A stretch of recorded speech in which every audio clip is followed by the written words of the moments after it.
Stage ते वेठल असांजे प्रोग्राम जा मेहमान खास फर्जंद शहीद इस्लाम हजरत मौलाना साईं अल्लामा नासिर खालिद महमूद सुमरो साहब, अमीर जमीयत उलमा इस्लाम जिला लाड़काना, मुअज़्ज़िज़ ए मुकर्रम उलमा इकराम, अरकान मजलिस उमूमी जमीयत उलमा इस्लाम, बिन ॾियाड़नि जे तरबियती कन्वेंशन जे आखिरी निशिस्त में तव्हां सां शरीक आहियूं। तरबियती कन्वेंशन जा बुनियादी मक़ासिद उहे तव्हां जे साम्हूं आहिनि त दुनिया में का भी तहरीक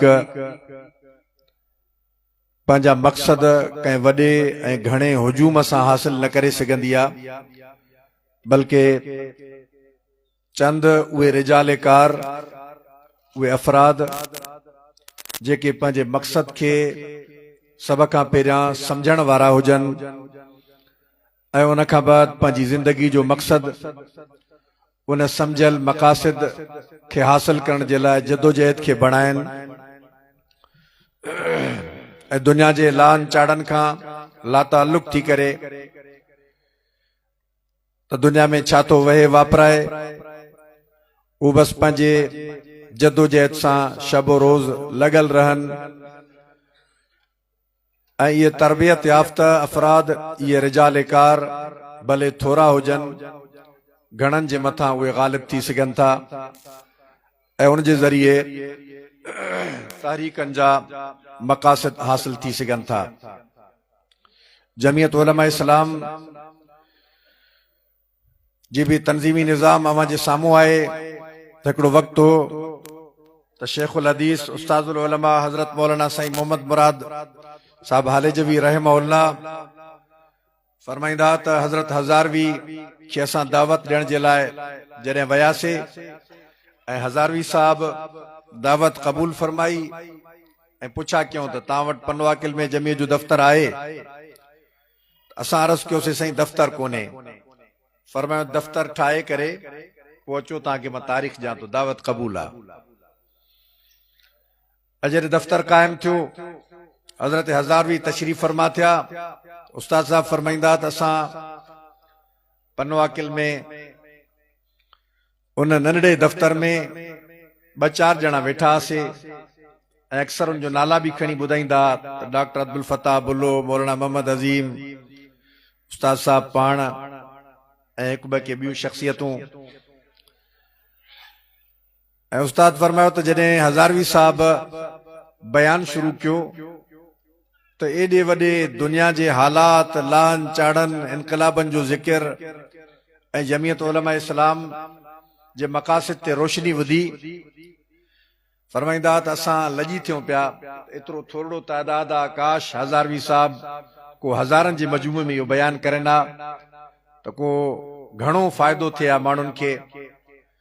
हज़ारवी साहब भी नब्ज़ शुनास हुआ ऐं उहे चेहरनि खे पढ़नि पिया त मुंहिंजा साथी शायदि थोरे तादाद जे करे लजी थियनि था, असां हज़ारवी साहब जे साम्हूं वॾो मजमू जमा न करे सघिया आहियूं। ऐं पोइ फरमायो त मूंखे तव्हां चंद माण्हुनि जे पुठियां हज़ारे माण्हुनि जो लश्कर नज़र अचे थो ऐं तव्हां हिन ते ॻणती न कयो, तव्हां थोरा हो, अवां जे पुठियां मूंखे लश्कर नज़र अचनि था, जमायत नज़र अचे थी, हिकिड़ो हुजूम नज़र अचे थो।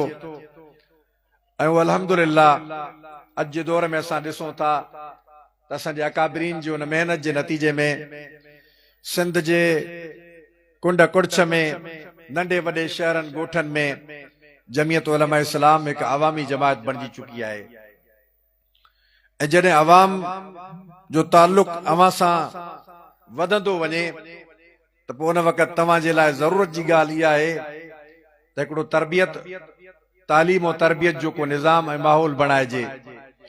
इस्लामी तारीख़ ते भी नज़र कंदो त जॾहिं फतुहात थियूं, पे दर पे फतह जे मथा फतह ऐं लश्कर, कबीला, क़ौमूं इस्लाम में शामिल थींदियूं वयूं त ख़ुलफ़ा जी तारीख़ खे पढ़ंदो त उन्हनि खे सभ खां वधीक फ़िक्र इन ॻाल्हि जो हूंदो त ही जेके क़ौमूं क़बीला जमायत में शामिल थियनि था, इस्लाम खे क़बूल करनि था, इन जी तालीम और तरबियत जो भी को फ़िक्र करणु घुर्जे। चुनाचे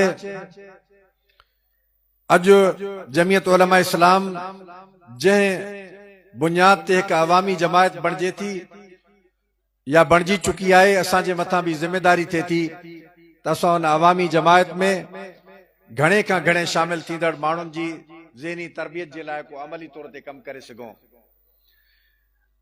ऐं उन में ज़ाहिर आहे त उमूमी सतह ते उनखे सॾण जो माहौल, इंतज़ामात, इख़राजात, मसाइल सभु शयूं अहिड़ियूं आहिनि जेके फिल वक़्त मुमकिन कोन्हनि, पर असां हिकिड़े कैटेगरी खे, हिकिड़े दर्जे खे, हिकिड़े ग्रेड खे मखसूस कयोसीं।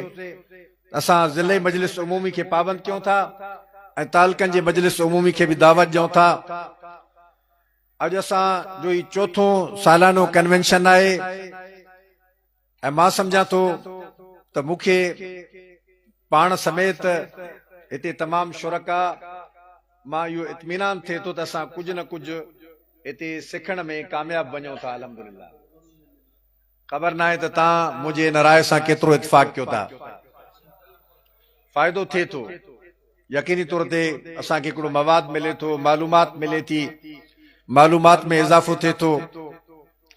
ॿिनि ॾियारनि हिकड़ राति जो क़याम, इन जो तमामु घणो फ़ाइदो थिए थो। हिकिड़ी दिली ख़्वाहिश आहे, उन में अवां सभिनी दोस्तनि जो ताउन भी घुर्जे थो। मां चवां थो त असां हाणे तश्कीलात भी कयूं, घटि में घटि जेकॾहिं सेरोज़ो न त हिकु ॾींहुं हिकु राति जे लाइ जमायत जूं तश्कीलूं कयूं। मुख़्तलिफ़ ॻोठनि में, मुख़्तलिफ़ अलाइक़नि में, मुख़्तलिफ़ महलनि में उहे असांजो 5 रुकनी 7 रुकनी वफ़द वञी क़याम करे दोस्तनि जे मसाजिद में बैठकनि ऐं ओताकनि ते, ऐं उते असां अहिड़ो माहौल ठाहियूं त जेके असांजा बुनियादी रुकन आहिनि उन्हनि सभिनी सां मुलाक़ातूं थियनि ऐं उन्हनि खे असां बेदार कयूं, जाॻायूं ऐं हिते जेके असां मालूमात जमा कईसीं या उन्हनि ताईं पहुचायूं ऐं उन्हनि खे भी फ़िक्रमंद बणायूं त उहे जमियत उलमा इस्लाम जे नज़म में जेको फार्म भरण वारी ज़िम्मेदारी आहे, उन ज़िम्मेदारी खे बेकार ऐं बेमक़सद न सम्झनि, बल्कि उन ज़िम्मेदारी खे निभाइण जे लाइ जमायत में वक़्तु ॾियण जे लाइ आमादा थियनि। छा ख़्याल आहे? ये तश्कीलूं थियनि त उन सां असांखे इहो फ़ाइदो थींदो। हिते त असांजे 36,000 उहे बुनियादी अरकान कोन्हनि या 35-34,000 जन फॉर्म भरिया आहिनि। उन मां जेकॾहिं असां 15,000 ख़वातीन खे कढूं, पोइ बि 18-19,000 जवान आहिनि, मर्द आहिनि। 18-19,000 मर्द हिते त मौजूद न आहिनि, पर जेकॾहिं असां उन्हनि ॾे जमायत जी तश्कील कयूं ऐं उहा बाज़ाब्ता जमायत ॻोठनि में वञी करे उन्हनि दोस्तनि सां मुलाक़ातूं करे ऐं उन्हनि खे जमायत सां जोड़ण जे लाइ हिकमत अमली ठाहे, असां जेकॾहिं 1 साल इन बुनियादनि ते कमु कयूं, 1 साल मुसलसल इन बुनियादनि ते असां कमु कयूं, ऐं असांजे लाइ हिकिड़ो वॾो एज़ाज़ इहो बि आहे त अॻिले साल 19, 20, 21 मार्च ते अमोन आलम इज्तिमा उहो सखर में थिए थो, उन जा मेज़बान असांजो। ऐं जेकॾहिं असां ॻोठ ॻोठ में जमायतूं मोकिले पंहिंजे कारकुननि खे जोड़े ऐं अवाम उन्नास ताईं असां जमायत जो ॿियो पैगाम ऐं बिलख़ुसूस अमोन आलम इज्तिमा जो पैगाम पहुचायूं त मूंखे हिकिड़ी उम्मीद नज़र अचे थी त असां लखनि जी तादाद में माण्हू पंहिंजे ज़िले जे ॻोठनि मां अमोन आलम इज्तिमा में वठी अचण में कामयाब थी वेंदासीं। त पोइ इन जे लाइ अवां दोस्तनि जो सहकार घुर्जे, ताउन घुर्जे ऐं अवां जी अमली तौर ते वक़्तु घुर्जे, दिलचस्पी घुर्जे। दिलचस्पी में कॾहिं कॾहिं ॾिसंदा आहियूं त दोस्त अंदाज़ो हणो त दावतनामा केतिरा जारी कयूं था। मां का अहिड़ी ॻाल्हि कोन थो करणु चाहियां, चूंकि कैमरा जे साम्हूं आहियां, त जंहिंमें जेको आहे कंहिं बि क़िस्म जो को मायूसी जो को तासुर ऐं अहसासु हुजे, न ई वरी का मायूसी आहे ई सयूं।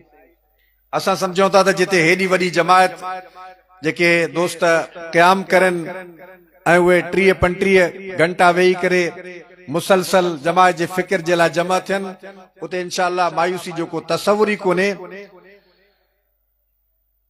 इन में अमली तौर ते अवां जो ताउन घुर्जे त पोइ अवां ताउन करण जो इरादो कयो था ऐं जेकॾहिं तश्कीलूं थियनि त उन तश्कीलनि में मदद कंदो।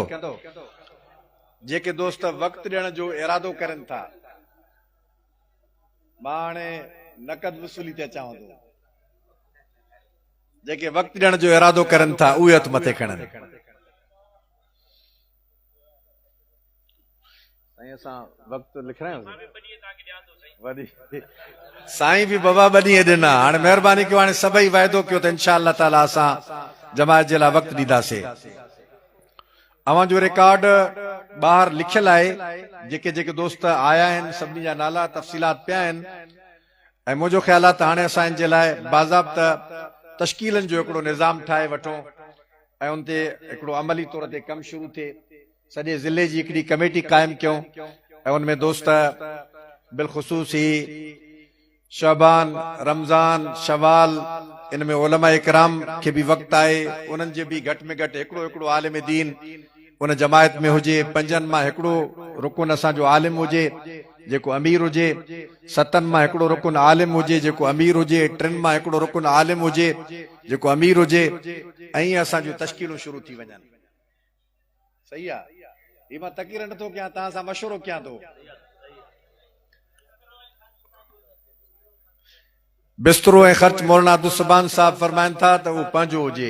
इंशाअल्लाह जिते तव्हां वेंदो तव्हांजो बिस्तरो बि कोन खुलंदो, तव्हांजो टिफिन बॉक्स बि कोन खुलंदो। रुॻी अवां वक़्तु कढी अचो, जमायत तव्हांजे लाइ अखियूं उछाई वेठी आहे, ॻोठनि में दोस्त तव्हांजा मुंतज़िर आहिनि, रुॻी अवां वक़्तु कढी अचो, इंशाअल्लाह ताला फ़ाइदो थींदो। त पोइ हाणे नक़द वक़्त जी तरतीब ठाहे वठो, आप सभु का तरतीब ठाहे वठो दोस्तनि जी सॼे ज़िले जी, जेकी तश्कीलात ते कमु शुरू करे। हाणे इंशाअल्लाह खे छॾियो, लिखी वठो नाला हिकिड़ो ज़िले आमला मां ऐं हिकु तालकनि मां खणी वठो।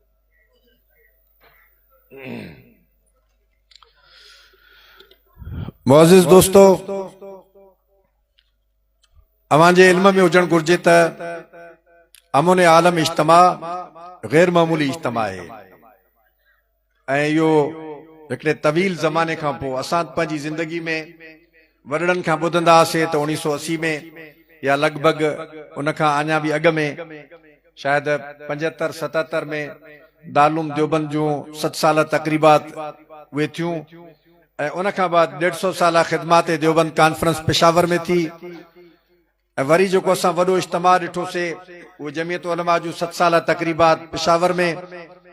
इहो अल्लाह भलो करे असांजे क़ाइद सिंध अल्लामा राशिद महमूद सुमरो साहब जो नौजवान ऐं जवानी वारे जज़्बे में तमामु वॾा वॾा फ़ैसिला करे हिकिड़ा वॾा वॾा कदम खणी करे हिकिड़ो अहिड़ो माहौल उन ठाहे विधो आहे जो उन दिलि झले करे हिकिड़ो वॾो फ़ैसिलो कयो आहे ऐं इहो अहिड़ो फ़ैसिलो आहे जंहिं बि इलाइक़े में मक़ामी जमियतनि दिलचस्पी वरिती मूंखों लिखराए वठो त इंशाअल्लाह ताला उन इलाइक़नि में सियासी मैदान जा फाते अवां हूंदो।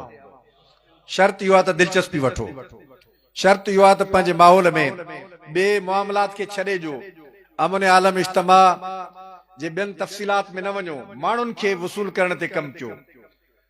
हिकु जमायत जे तरफ़ां मुक़ररु फंड, इन फंड जे हवाले सां मां कॾहिं कॾहिं ॾिसां थो साथियुनि में जेॾी महिल बि ॻाल्हि कयूं था त 1000 रुपयो फी रुकुन ते आहे त दोस्त शैतान बि त पूरनि ॾींहंनि जो शैतान आहे न, फुटल ॾींहंनि जो न आहे, पूरनि ॾींहंनि जो शैतान आहे ऐं उहो फौरी तौर ते मायूसी फैलाए थो त 1000 रुपयो।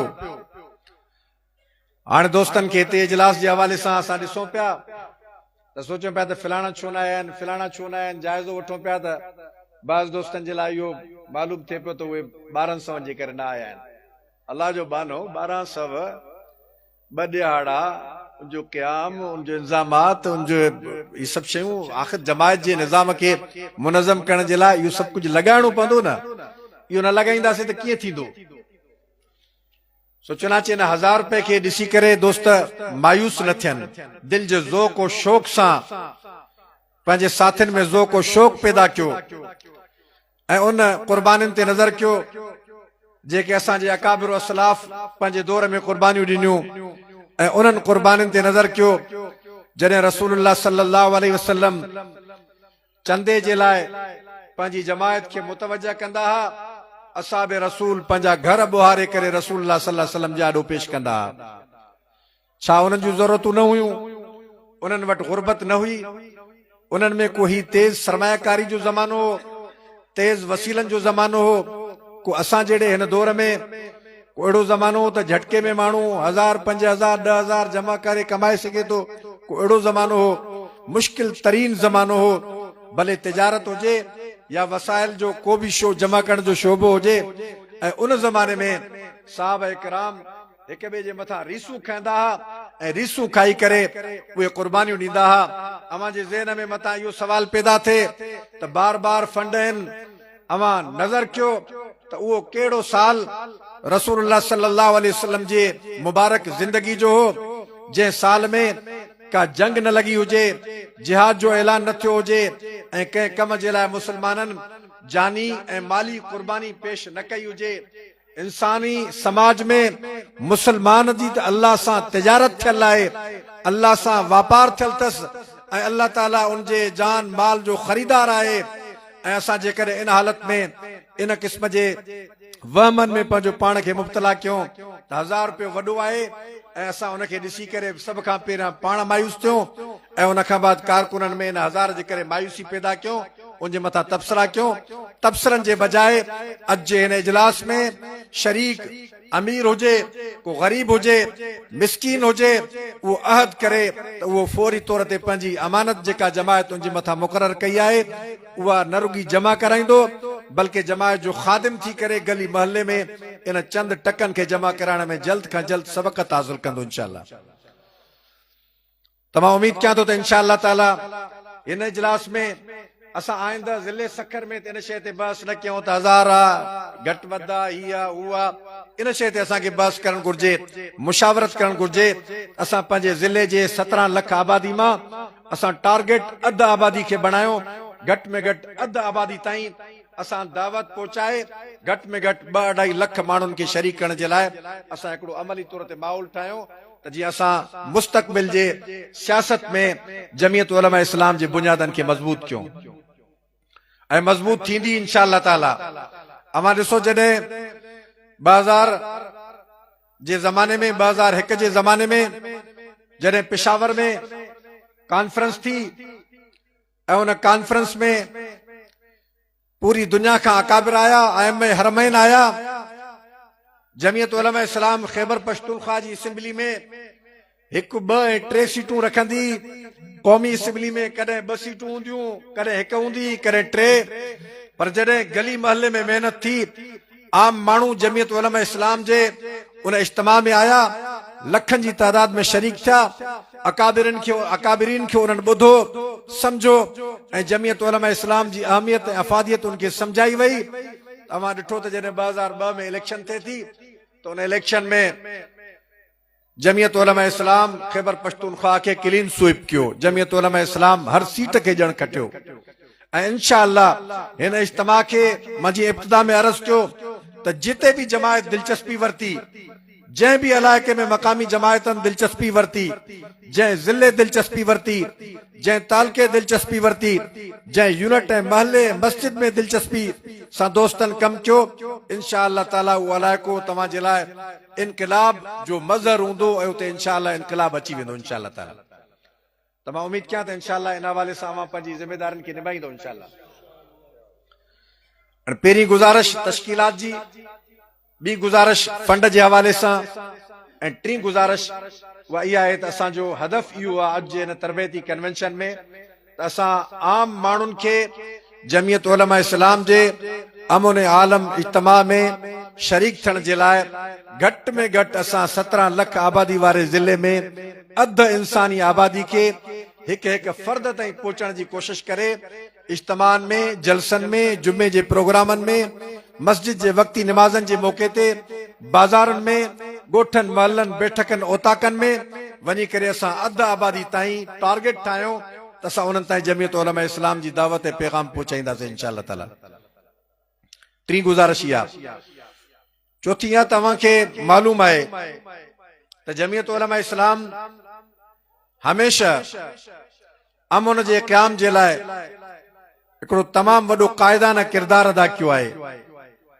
ऐं अॼु बि जमीयत उलमा इस्लाम अवां पूरे मुल्क में ॾिसंदो त मुल्क जे तमामु हालात में क़याम अमन जे लाइ असांजे क़ाइद मिल्लत इस्लामी हज़रत मौलाना फजलुर रहमान साहब हर वक़्त फ़िक्रमंद आहिनि कि अवामी हुजूम में वञनि था भी अमन जी दावत ऐं अमन जो पैगाम आहे। पार्लियामेंट में आहिनि भी अमन जी ॻाल्हि कनि था, पर जेकॾहिं साउथ अफ्रीका में आहिनि ऐं उते बि का गुफ़्तगू कनि था त पाकिस्तान जे अमन ऐं सलामती जी ॻाल्हि करनि था ऐं उनखे फ़िक्र आहे मुल्क जे तहफ़ुज़ जो ऐं मुल्क में क़याम अमन जो। ऐं सिंध में अवां ॾिसंदो त जमीयत उलमा इस्लाम अमन जे लाइ छा न कयो आहे।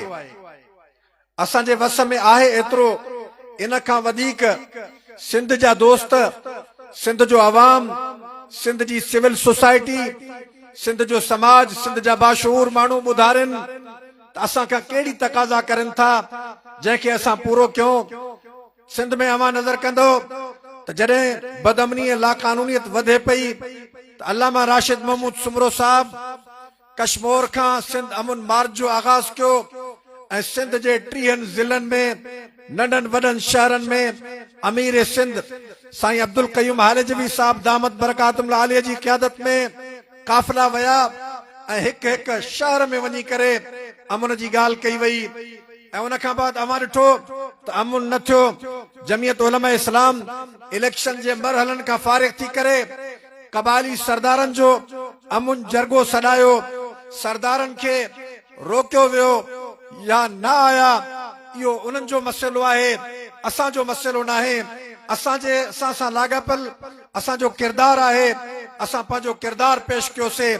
अमन मार्च जे लाइ गली गली में घुमियासीं, कबाइली सरदारनि खे 2 दफ़ा जमीयत उलमा इस्लाम जी क़यादत सॾायो त अमन कयो, ख़ैर कयो, पंहिंजो किरदार अदा कयो, कबाइली तकरार ख़त्म कयो, लाक़ानूनियत खे ख़त्म करण जे लाइ गवर्नमेंट जो सहकार अदा कयो। असां वटि हुकूमत में अहिड़ो अंधो बोड़ो ऐं अखियुनि ते पटी ॿधल निज़ाम आहे जे उन्हनि खे अवां जे किरदार अदा करण मां बि ख़ौफ़ थिए थो त ख़बर न आहे त मौलविन जरगा छो सॾाया, ख़बर न आहे त मौलवी गली महल्ले में छो था वञनि, अमन जी ॻाल्हि छो था करनि। ऐं अवां ॾिठो अॼु हुकूमत जा भले अंधा काणा कदम हुजनि, पर मां दावा सां चवां थो हुक्मरान जेके बि कदम अदा करनि था, जेके बि कदम खणनि था, उहा अवां जी क़यादत जो प्रेशर आहे, दबाव आहे, गली महल्ले जी जदोजहद आहे। ऐं उन जदोजहद जे नतीजे में हुक्मरान अवां जे अमन जे उन एजेंडा खे बहरहाल उन जे ज़हननि ते सवारा ऐं अंधा काणा भले कदम खणनि, लूला लंगड़ा खणनि ऐं उन जे नतीजे में सही ग़लत करनि, जेको बि करनि इहो उन्हनि जो अमल आहे। पर अमली तौर ते बहरहाल कुझु न कुझु जेको बि थिए थो उहो अवां जी जदोजहद जे करे थिए थो। ऐं असां अल्लाह जो शुक्र अदा कयूं था, अल्हम्दुलिल्लाह असांजी क़यादत बेदार मग़ज़ आहे ऐं जागनि था, वक़्त ते फ़ैसिला करनि था ऐं उन जे वक़्ताए ते फ़ैसिलनि जो ज़रूर बिल ज़रूर। ॿियो राशिद साहब को वज़ीर आला सिंध त कोन्हे त उहो अची करे होम मिनिस्टर खे बि सॾाए, IG खे बि सॾाए, DIGs खे बि सॾाए करे ऐं उहो ऐलान करे त बाबा राति हिकिड़ी अथव, अमन कयो वरना सुबुह कदम खणंदासीं। उन जे वस में इहो ई आहे त उहो जदोजहद करे थो, उहो पंहिंजे वक़्त खे बजाए जे त सियासी का स्कोर ऐं पॉइंट जो को चकर हुजे, तमाम तबक़ात खे गॾु खणे करे मिलाए सिलाए करे सभिनी खे गॾु खणी हलणु चाहे थो। इहो साम्हूं वारे हुक्मरान टोले में शामिल उन धुरनि जो ज़रफ़ ऐं किरदार आहे त उहे हलणु चाहिनि था या नथा हलणु चाहिनि। नेक नियती सां असांजी क़यादत पंहिंजो कमु करे थी। ऐं हिते सखर में अवां ॾिठो त बदअमनी ऐं लाक़ानूनियत उन जे ख़िलाफ़ असांजो शिकारपुर रोड ते बाबुल इस्लाम सिंध कॉन्फ्रेंस थी। हिकिड़ी कॉन्फ्रेंस मां 100 जे क़रीब मोटरसाइकिलूं, मोबाइलूं, कारूं चोरी थी वयूं। उहा मोट लिस्ट पई आहे असां चवंदा न असां ॾोहनि जी लिस्ट आहे त माण्हू सम्झनि था शायदि मौलवी का ख़ाली दावा था करनि। ॾोहारी पकड़े करे पुलिस जे हवाले कयासीं, गिरफ़्तार ॾोहारी पुलिस जे हवाले थिया, ॾोहारी आज़ाद थी विया। हिक बि मामूली नोकिया जी 150 वारी मोबाइल बि ज़ालिमनि असांजे हवाले न कई। ऐं हिते लाकानूनी जी सूरत हाल इहा आहे, हिक साल जो अरसो थी वियो आहे। हिक साल में माण्हू फुरजनि था, लुटजनि था, माण्हू ॾींहं ॾिठे जो क़त्ल कया वञनि था, माण्हू रस्तनि ते ग़ैर महफ़ूज़ आहिनि, मार्केटनि में ग़ैर महफ़ूज़ आहिनि, माण्हू चीखनि था, पुकारनि था। ऐं असांजी पुलिस इंतज़ामिया चंद टाउटनि खे अॻियां करे ऐं उन खां बाद उहे सम्झनि था त ही भले भले कंदा, ही खुशामद कंदा, वाह वाह कंदा, बाक़ी 17 लख माण्हू भले खॾ में किरनि, मरनि, गरनि, खरनि, तबाह थियनि, उन्हनि जो को नाले वठण वारो कोन्हे। असां दावा सां चऊं था, असां कंहिं बि क़ीमत ते इन लाक़ानूनियत जे माहौल खे तस्लीम कोन करे सघंदासीं। क़याम अमुन जे लाइ असां 14 मुख़्तलिफ़ हंधनि ते एहतजाज कयासीं, मुज़ाहिरा कयासीं। इहो असांजो पहिरियों मरहलो हो ऐं असां अॻिले मरहले ते अॻिते वधण जो अॼु इंशाअल्लाह बाज़ाब्ता ऐलान कयूं था। मां अव्हां खां पुछा कयां थो त 300 जे क़रीब 350 ॾोहनि जी लिस्ट जॾहिं असां वटि हुजे ऐं उन मां कंहिं बि माण्हू खे हिते असांजो साथी मौलाना मोहिबुल्लाह साहब आयल कोन, वीचारो मौली साहब पनवाकिल में सुल्तानपुर थाणे सां गॾु, कैंट थाणे सां गॾु उनजो घर आहे, उनजे घर में खाट लॻो ऐं उन खां बाद SSP साहब जो साईं परचो कटायो। साईं परचो थी वियो, साईं फिलाणा ॾोहारी बाबा ॾोहारी तव्हांखे ख़बर जेके आहिनि उनखे ॿधो, साईं गिरफ़्तार थी विया आहिनि, सुठो थियो।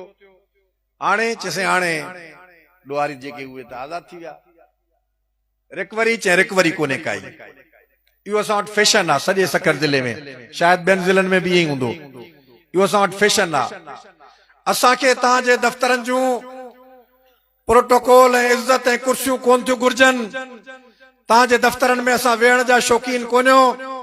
तव्हांजे दफ़्तरनि में असांखे तव्हां वटां फिकी ऐं मिठी चांहि कोन थी घुर्जे। न तव्हां सां दोस्ती, न जहिड़ो उसूली ॻाल्हि आहे।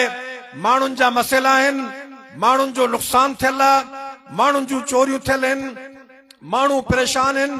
जन जन जूं FIR थियूं, उन्हनि टोटल FIR में फिरियादी कोर्टनि में टंगिया वेठा आहिनि, ख्वार थियनि था, फिरियादी ख्वार थिए थो, जवाबदार मौजन ऐं मस्तिन में आहिनि। पुलिस परचा कटाए हली वई, विच में को किरदार ई कोन्हे। इन माहौल खे असां वधीक बर्दाश्त कोन था करे सघूं। भले तव्हां हुक्मराननि जे टोले मां वाह वाह करायो, इहो तव्हांजो अमल आहे, उहे तव्हां खां ख़ुशि आहिनि या ना ख़ुशि आहिनि, तव्हांजो अमल आहे।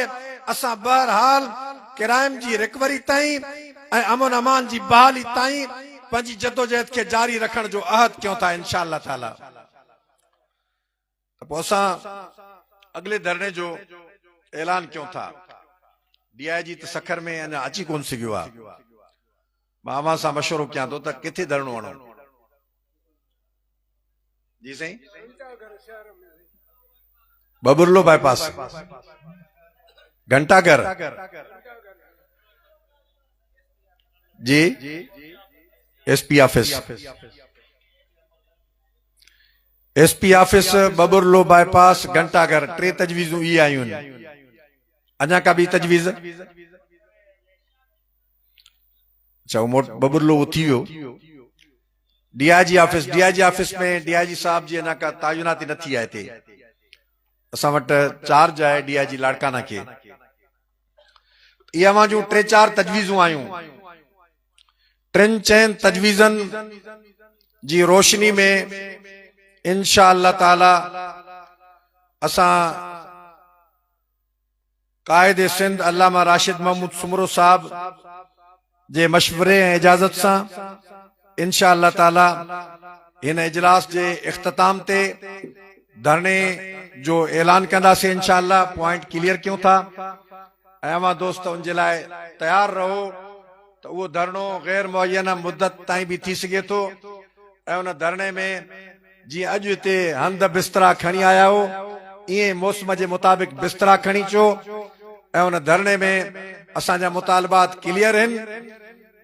असांजी पुलिस चए थी त असां ऑपरेशन कयूं था, हक़ीक़त इहा अथव त रोज़ाना ॾुआरी शहरनि में अची ऑपरेशन कई वञनि था। पुलिस वारो ऑपरेशन अलाए किथे आहे, ॾुआरनि जो ऑपरेशन शहरनि में हले थो। जेकर पनवाकिल में बैंक फुरे विया, मां हिकिड़ा नंढा ॿारड़ा ॾिसां पियो, जतोई बिरारी जा वीचारा उहे मोटरसाइकिल ते सुबुह जो निकिता ऐं उनखां मोटरसाइकिल फुरे, ॿारड़ा रोअनि पिया। हिते रोड़ी में एॾी वॾी वारदात थी आहे कल्ह टंडो बोरा जे इलाइक़े में, फुर लुट हले थी, सरे आम हले थी, का रोक टोक कोन्हे। इन सूरत हाल में असांजी ज़िम्मेदारी इहा आहे, बावजूद हिनजे त असांखे फारम 47 तहत हारायो वियो आहे, पर सखर वासियो असां तव्हांजे लाइ जेको करण जहिड़ा आहियूं उहो सभु कुझु कयूं था। ऐं जमियत उलमा इस्लाम जो हिकु कारकुन पंहिंजी ज़िम्मेदारी खे निभाए थो। अवां प्रिया कुमारी जे केस खे ॾिठो, प्रिया कुमारी जी बाज़ियाबी जे लाइ मस्जिद जे मेंबर मेहराब मां आवाज़ उथण शुरू थिया ऐं उलमा हिंदू न्याणी जी बाज़ियाबी जे लाइ मुतालबात करनि था, एहतजाज करनि था। इन खां वधीक असांजे इख्तियार में जेको बि अवां तय कंदो असां उहो बि कदम खणण जे लाइ अॻिते वधण जे लाइ तयार आहियूं। त मां उमीद कयां थो त इंशा अल्लाह ताला जेको अॼु धरणे जो ऐलान थींदो उन ऐलान में अवां भरपूर तरीक़े सां, रुगी अवां पाण न, पंहिंजे यूनिटनि ॻोठनि इलाइक़नि मां भरपूर अवामी शिरकत सां गॾु इंशा अल्लाह ताला मैदान ते ईंदो। त पोइ कहिड़ा कहिड़ा वाइदो कयो था इंशा अल्लाह। रमज़ान